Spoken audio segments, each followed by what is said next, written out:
अरे भाई दीपकवा के शादी हो गले रे, सूरजा के शादी हो गले रे, अभी क्यों शादी कर लेल के तू कहीं ना करवाही मोनुआ। अरे भाई कोई लड़की मिलते तब न हो। सब के लड़के मिल गए रे, तोरा लड़कियां नहीं मिले था, तू हिमाचल से लम्ही की रे। नहीं भाई हम शहर वाली से शादी करबई। अरे बाबू खेसारी के डाल शहर के माल पचो है बढ़िया से रे। तू देखो ही खाली हम कैसे खोज के लाबो ही।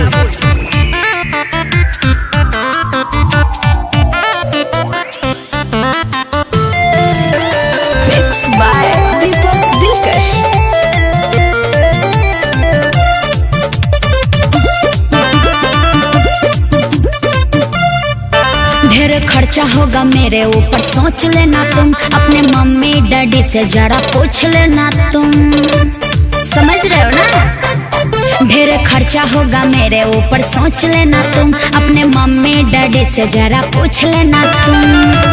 लड़के शहर के हूँ मैं बहुत हाई फाई हाई फाई है कि कुछो के दिक्कत नहीं हो तो क्रिया खा के बोलियो, पहले बिहवा तो कर ले। अच्छा क्या क्या दोगे? ले सुन। ये छौड़ी लेट जे चले बीवाई भाई देबो, खेता के सारा कमाई देबो। ये छौड़ी लेट जे चले बीवाई भाई देबो, खेता के सारा कमाई देबो। बस और कुछ नहीं दोगे? हाँ देबो ना। क्या? अरे बतावा हियो सोचबू तब ना। बोलो।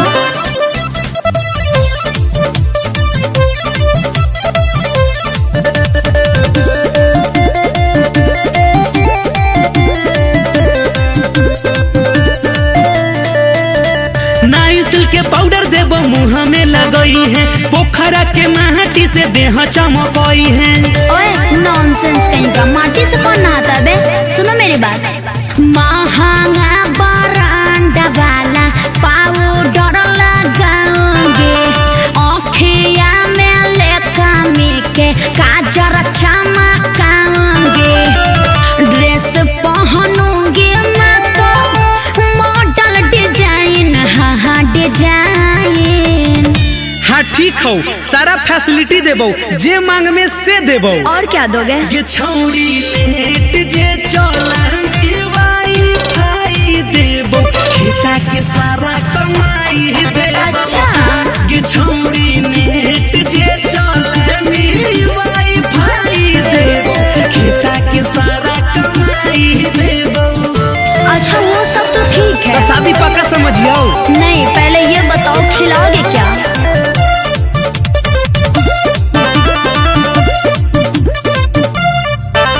खिलाई बोगे खाना तोरा चावल सब्जी दाल गे, उंगली चाटा तो रहमी लगत कमाल गे।